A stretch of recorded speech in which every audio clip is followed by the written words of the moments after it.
में स्थूल सेवा देने के लिए मना किया है। मधुबन में स्थूल सेवा देने के लिए मना किया है।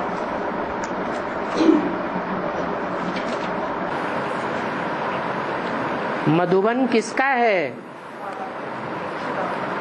मधुसूदन बाबा का है। तो बाबा के घर की परवरिश कौन करेगा? कि ठेकेदार बन के बैठे रहेंगे, बहुत ढेर के ढेर, जैसे ब्रह्मा कुमारियों में अभी तक बने बैठे हैं। अगर करना है, सेवा ही करनी है, तन से, धन से, मन से, तो सबसे अच्छी सेवा कौन सी होती है? गुप्तदान महाकल्याण। मनसा की सेवा, योग की सेवा सबसे अच्छी होती है। लेकिन योग भी अच्छा किनका लगता है? मन भी एकाग्र किनका अच्छा होगा? नहीं, इसलिए तन को सबसे पहले रखा है। तन, मन और फिर धन। तो मन एकाग्र करने का तरीका है तन को सेवा में लगाना। बाबा भी कहते हैं, जो बच्चे मेरी बहुत सेवा करते हैं, ईश्वरीय सेवा में लगे रहते हैं, मैं उनको बहुत याद करता हूं। तो बच्चे याद करें और बाबा बच्चों को याद करें, तो ज्यादा पावर किनको मिलेगी? जिनको बाबा याद करेगा उनको तो बहुत पावर मिलती है।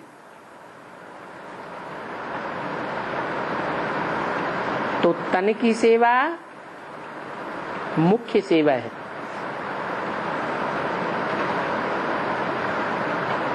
तो बच्चे साकार हैं, तन भी साकार है।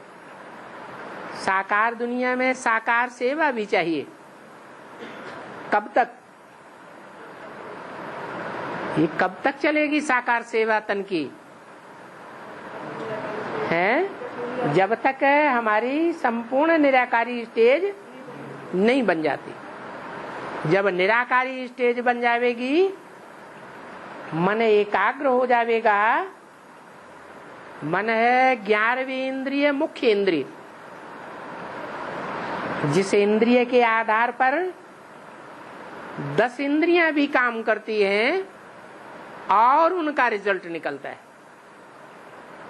अगर मन सहयोग न दे अन्य इंद्रियों को, तो रिजल्ट कुछ भी नहीं निकलेगा।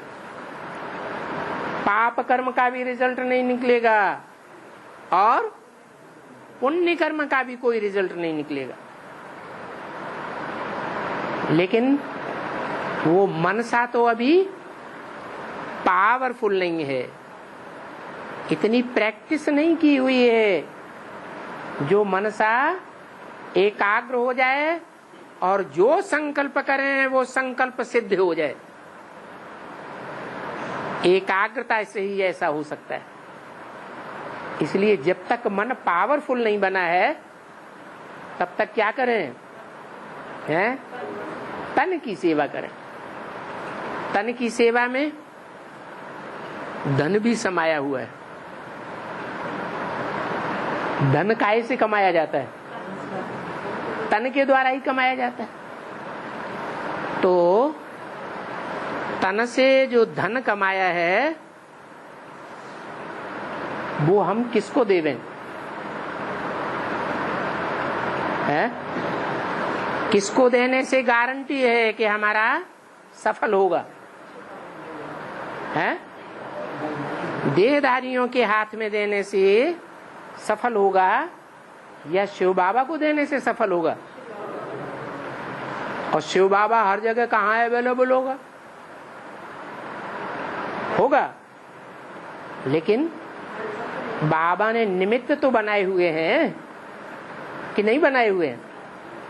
तो बाबा ने अपने विश्वास के आधार पर जिनको निमित्त बनाया है, उनको बंद कबर में तन से कमाई हुई सेवा दे सकते हैं, उस पर ऊपर लिख दें शिव बाबा, केयर ऑफ ब्रह्मा बाबा या प्रजापिता ब्रह्मा, दोनों इकट्ठे हैं, बाप दादा कोई अलग अलग तो है ही नहीं।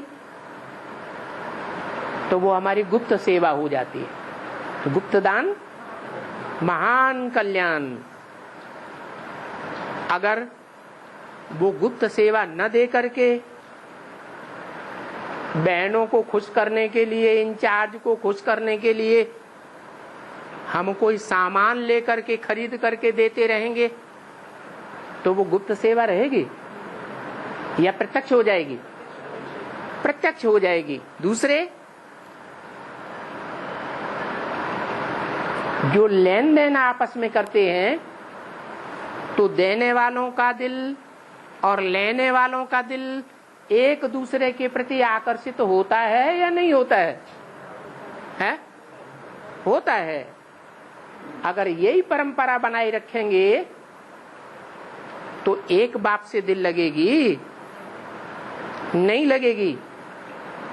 और अगर एक बाप से अंत तक दिल नहीं लगी, अनेकों की याद आती रही, तो स्वर्ग स्थापन होगा?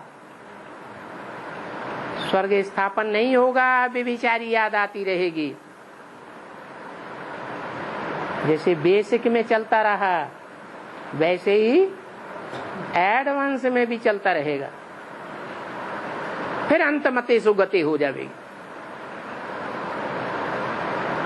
इसलिए ज्ञान की गहराई में जाने से ये ढेर की ढेर बातें निकलती है। हमारा आपसी लेन देन नहीं होना चाहिए। हमारा लेन देन सारा किससे होना है? बाबा के साथ होना है।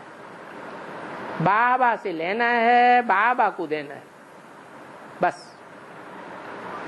और